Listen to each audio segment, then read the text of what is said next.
Happy Friday everyone. Celtic make their long-awaited return back to Cinch Premiership action tomorrow. It's not going to be an easy game though, opposite of that, a hard game I suppose. We're away to high-flying Motherwell, a team who have made a better start to the season than us. Wouldn't really be hard though, would it?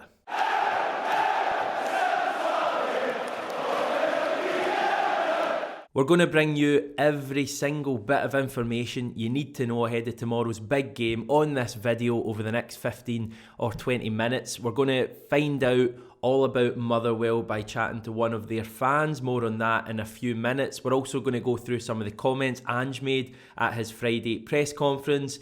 Team as well, predicted lineup. I'm going to do that at the end of the video. Might even get a prediction from me. We're going to start though with recent meetings at Fir Park between Motherwell and Celtic. Our most recent visit to Fir Park was a pretty successful one. It was a 4-1 win back in November of last year, so just under a year ago. It was at a time when Celtic were in pretty dire straits. It was after one of our bad European defeats last year. I want to say it was the home defeat to Sparta Prague, 4-1. A few days later we went to Motherwell. I remember huge pressure on Neil Lennon. I think it was the last game before the international break, and we found a way to win that match, mainly down to Mohamed El Yunusi, RIP. He's not dead, but he did score a hat-trick last year. This was at the stage when he was just firing on all cylinders. We got a wee scare in that game with a Declan Gallagher goal, but El Yunusi scoring his hat-trick and then Encham adding a late one added a bit of gloss to a pretty successful result for Celtic.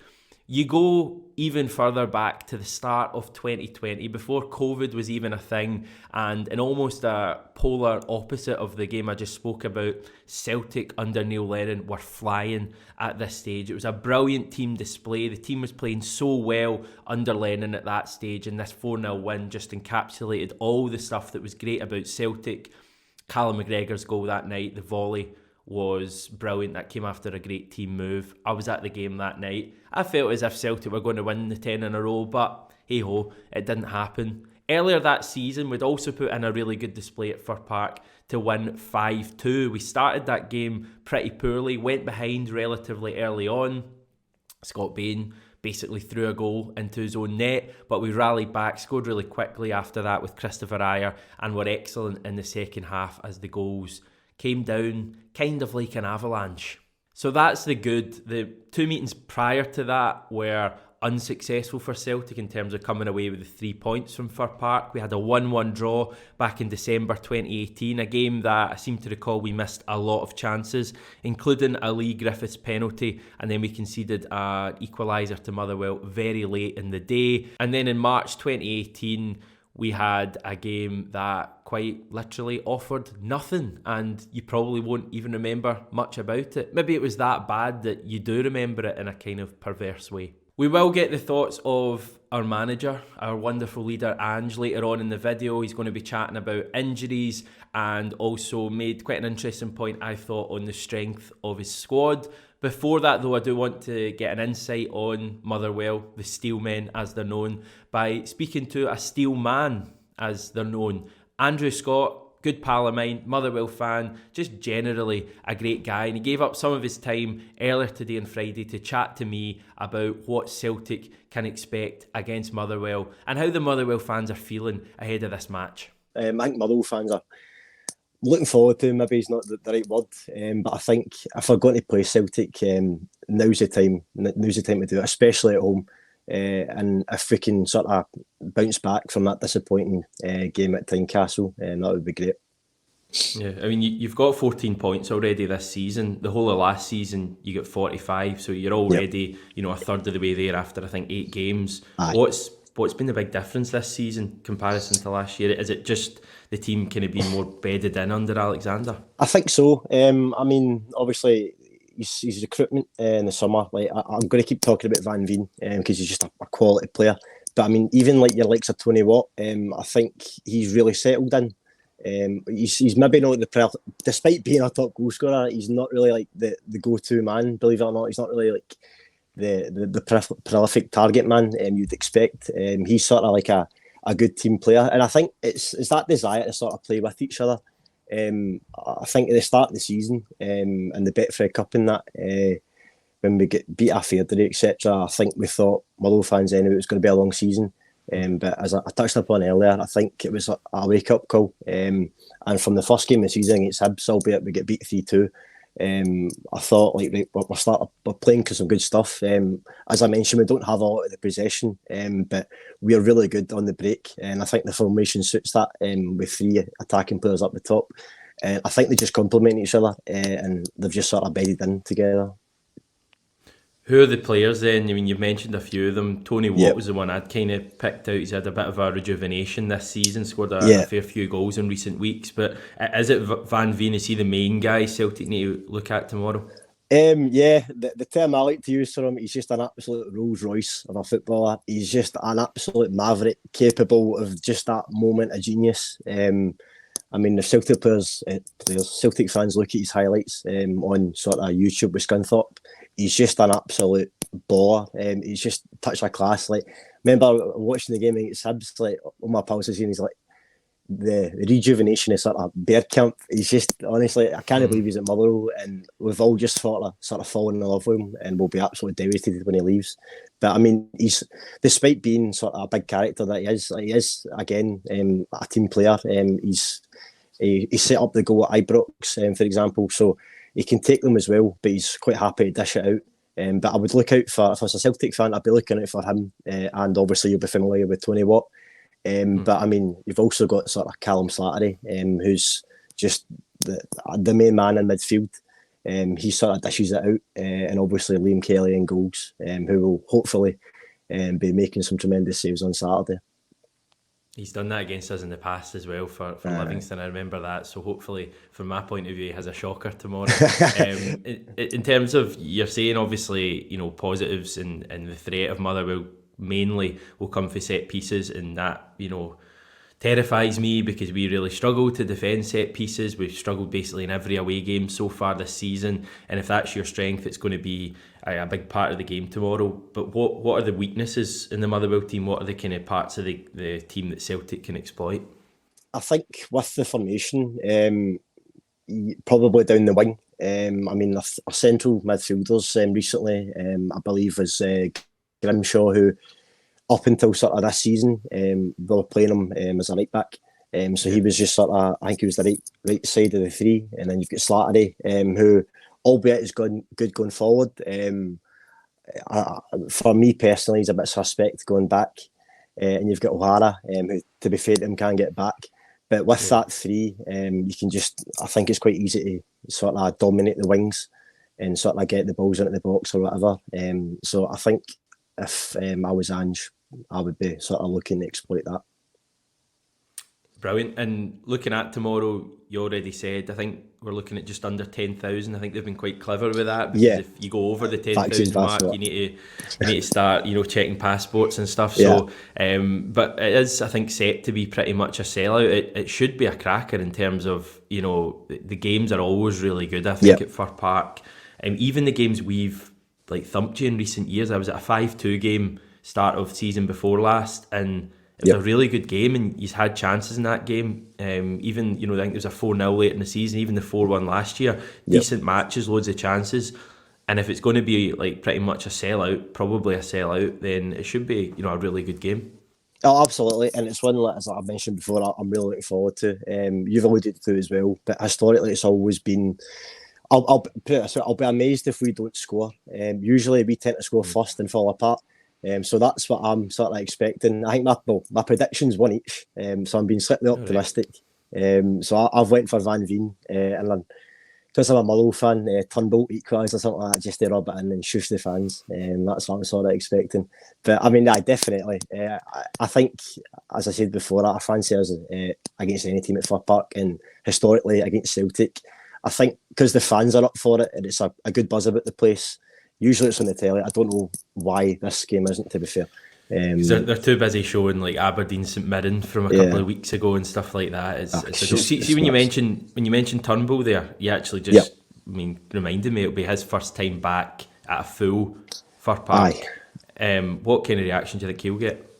I'll be pretty disappointed. I mean, you're probably always going to get the odd fan that will maybe boo him or whatever, but I don't expect the Motherwell fans to do that. I think when he left, because he signed that contract before he left, meaning we would get a transfer for him, the biggest in our history, I believe. I think that sort of class has sort of left a not a sour taste, but I mean we all sort of wished him well, and I will be pretty disappointed if he gets a poor reception. I mean, obviously, if he's going to score, my prediction, it's not going to end well. I don't think with the Motherwell fans, but I mean, I don't expect it to be hostile. I think we've sort of wished him well.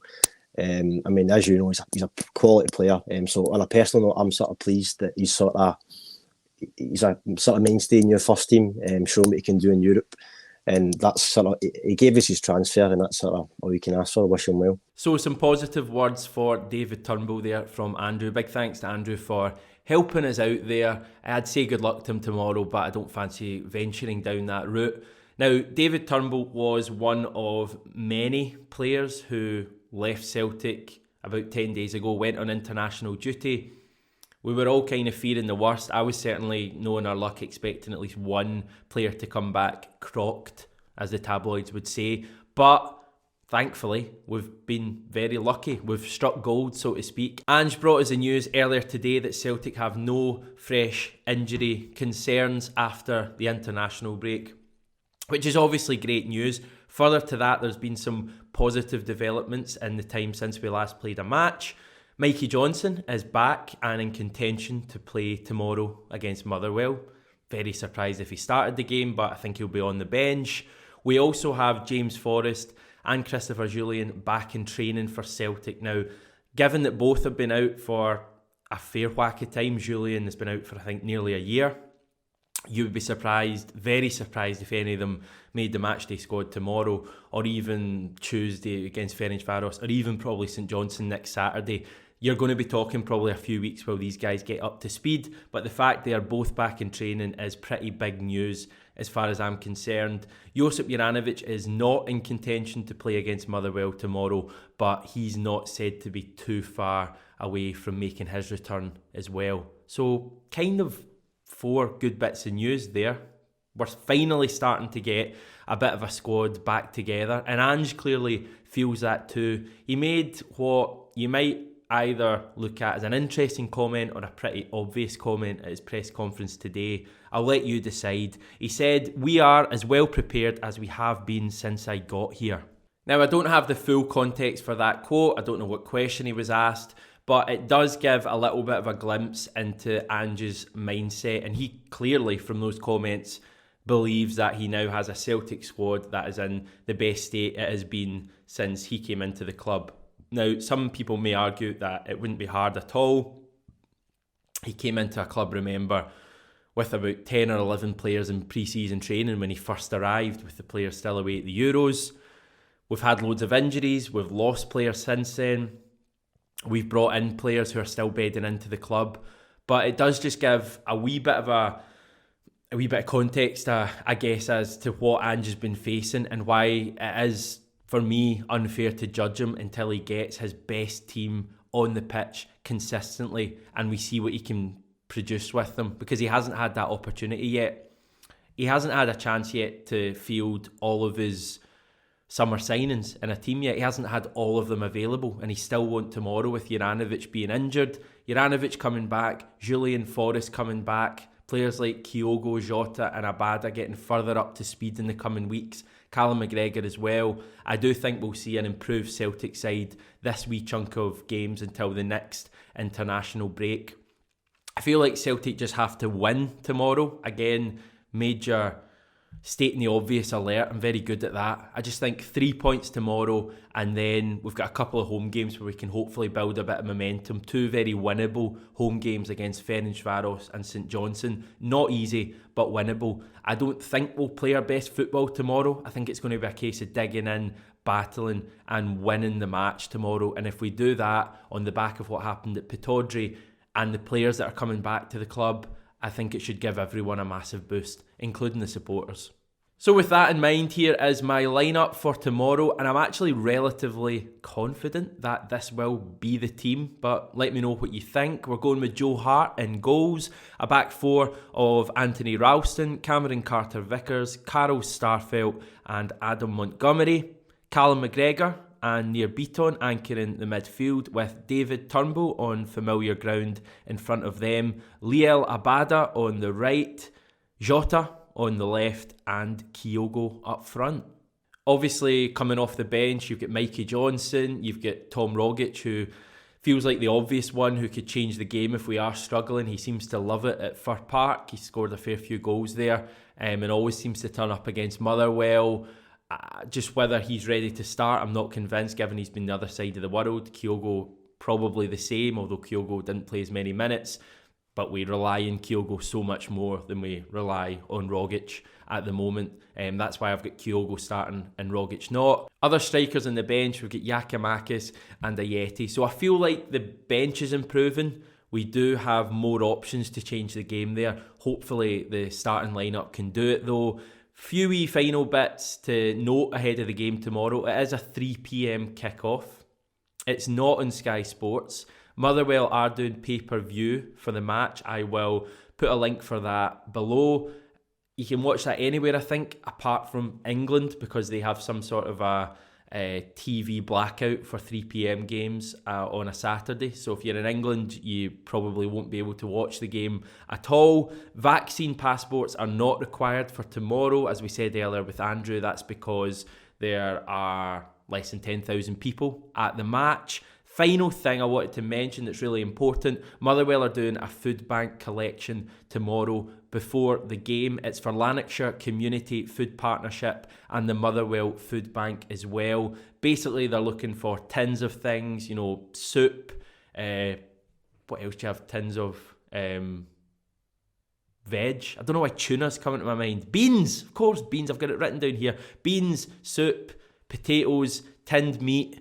Loads of other things. In fact, they've got a full list over on the Motherwell website. I'm going to link that below as well. Obviously a great thing to do if you're going to the game tomorrow. You can help donate to the food bank, and those are the various spots where they'll be collecting. There's 2 there at the Celtic end, so just have a good look at that. In terms of us, I'm getting a day off tomorrow, so it will be John and Ryan on the reaction. Hopefully they get to chat about a Celtic win, because I feel like Ryan, every time he's on, Celtic are losing. I think he did Hearts away, he definitely did Rangers away, and he did Livy away. So hopefully Ryan gets to chat about a Celtic win tomorrow. Be nice to them. Don't miss me too much. I'll be back on Sunday.